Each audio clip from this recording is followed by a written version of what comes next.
ओम नमो भगवते वासुदेवाय नमः।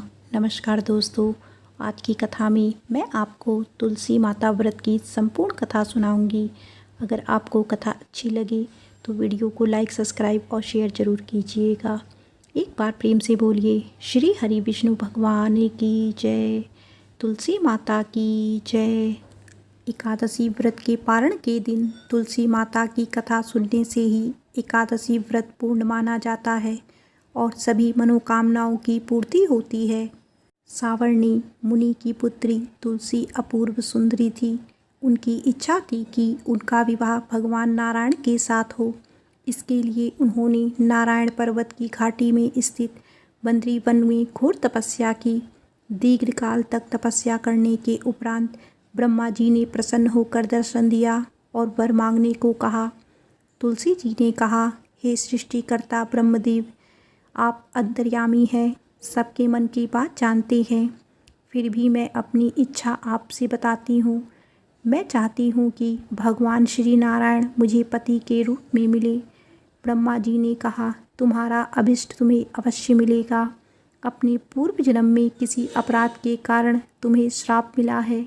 इसी प्रकार भगवान श्री नारायण के एक पार्षद को भी दानव कुल में जन्म लेने का श्राप मिला है।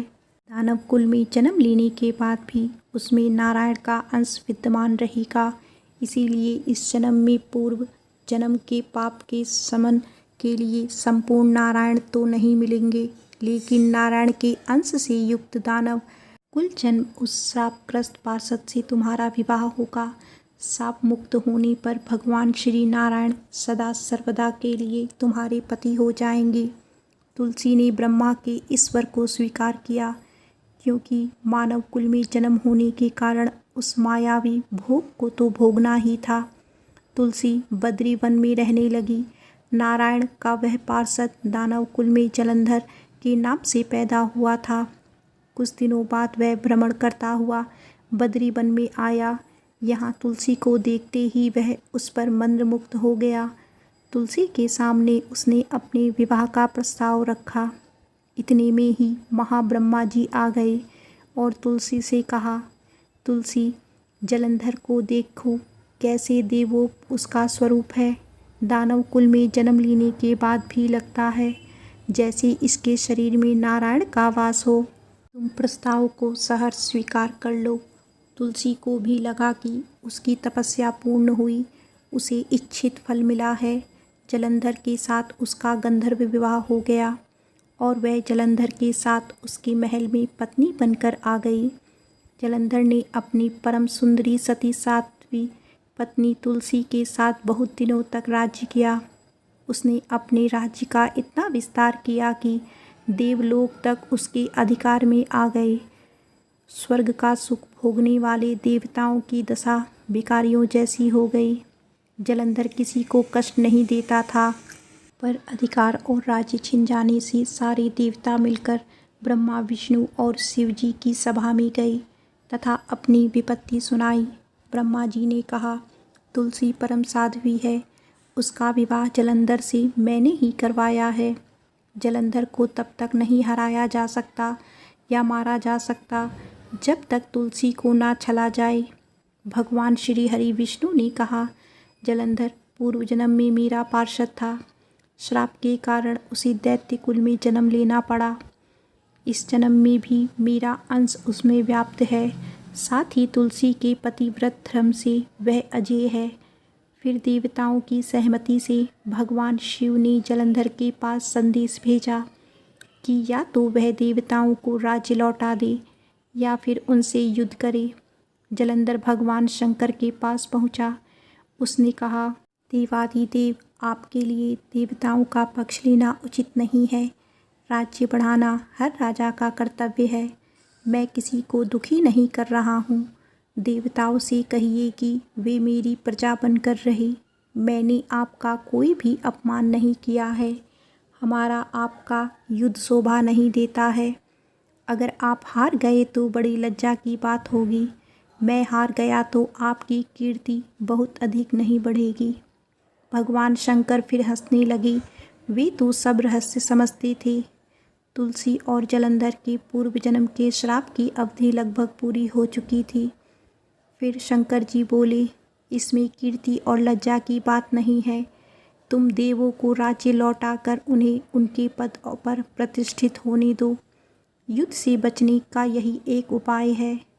जलंधर ने कहा, मैंने युद्ध के बल में देवलोक जीता है। कोई उसे युद्ध के द्वारा ही वापस ले सकता है। यह मेरा अंतिम उत्तर है। अब मैं जा रहा हूँ। ऐसा कहकर जलंधर चला गया। उसने अपनी पत्नी तुलसी को सारी बातें बताईं और कहा, कर्म भोग सब काल सूत्र में बंधा है। जीवन में हर्ष, शोक, भय, सुख, दुख, मंगल, अमंगल काल के अधीन है। हम तो केवल निमित्त हैं। संभव है भगवान शिव देवों का पक्ष लेकर मुझसे युद्ध करें। तुम चिंता मत करना, तुम्हारा सती तेज मेरी रक्षा करेगा। दूसरे दिन भगवान शंकर के नेतृत्व में देवताओं ने युद्ध छेड़ दिया। जलंधर ने भीषण बाणों की वर्षा कर उनका वेग रोका। उसने प्रहार से देवता डगमगाने लगे। उसने दानवी शक्ति का प्रयोग कर मायावी युद्ध आरंभ किया। युद्ध स्थल पर वह किसी को भी दिखाई नहीं देता था, पर उसके अस्त्र शस्त्र प्रहार कर देवों को घायल कर रहे थे। देवगण अपने अस्त्र चलाएं तो किस पर चलाएं, क्योंकि कोई शत्रु सामने था ही नहीं। कई दिनों तक इस तरह भयंकर युद्ध चला और जलंधर पराजित नहीं हुआ। तब शिव जी ने विष्णु से कहा, विष्णु कुछ तो उपाय करो, अन्यथा मेरा तो सारा यश मिट्टी में मिल जाएगा। विष्णु जी ने सोचा, बल से तो जलंधर को हराया नहीं जा सकता, इसीलिए छल का सहारा लेना पड़ेगा। उन्होंने तुरंत अपना स्वरूप जलंधर जैसा बनाया और अस्त्र शस्त्र से सुसज्जित हो तुलसी जी के पास पहुंच गए और बोले, प्रिय, मैं युद्ध जीत गया। सारे देवता भगवान शंकर समेत मुझसे हार गए। इस खुशी में आओ, मैं तुम्हें अपने अंग से लगा लूं। पति को प्रत्यक्ष खड़ा देख तथा विजय का समाचार सुन वह दौड़कर मायावी जलंधर के गले से लिपट गई। इस प्रकार पति पत्नी दोनों ने आलिंगन खूब खुशी मनाई। पर पुरुष के साथ इस प्रकार के व्यवहार से उसका सती तेज नष्ट हो गया। उसका सती तेज तो जलंधर की कवच के रूप में रक्षा कर रहा था, वह कवच नष्ट हो गया। जलंधर शक्तिहीन हो गया। यह जानते ही भगवान शंकर ने उस पर अपने त्रिशूल से प्रहार किया। त्रिशूल के लगते ही जलंधर भस्म हो गया। जलंधर के मरने को जानकर भगवान विष्णु अपने असली रूप में आ गए। सामने अपने पति जलंधर के स्थान पर भगवान विष्णु को खड़ा देख तुलसी बहुत विस्मित हुई। उसको पता लग गया कि स्वयं नारायण ने उसके साथ छल किया है। क्रोध में आकर तुलसी जी ने श्राप दिया और भगवान विष्णु से कहने लगी, एक सती स्त्री का सातित्व भंग करने के अपराध में तुम हृदयहीन पत्थर हो जाओ।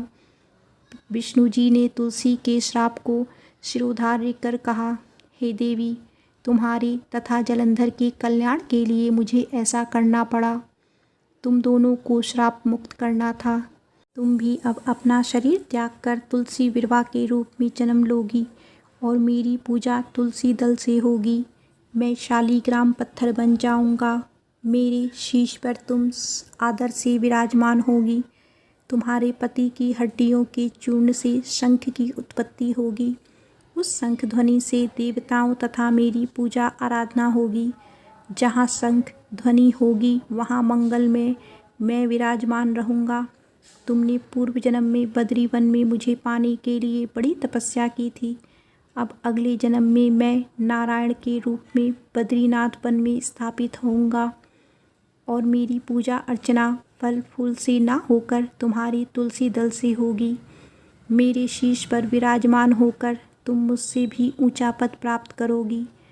एक बार प्रेम से बोलिए, श्री लक्ष्मी नारायण भगवान की जय। श्री तुलसी जी शालीग्राम जी की जय।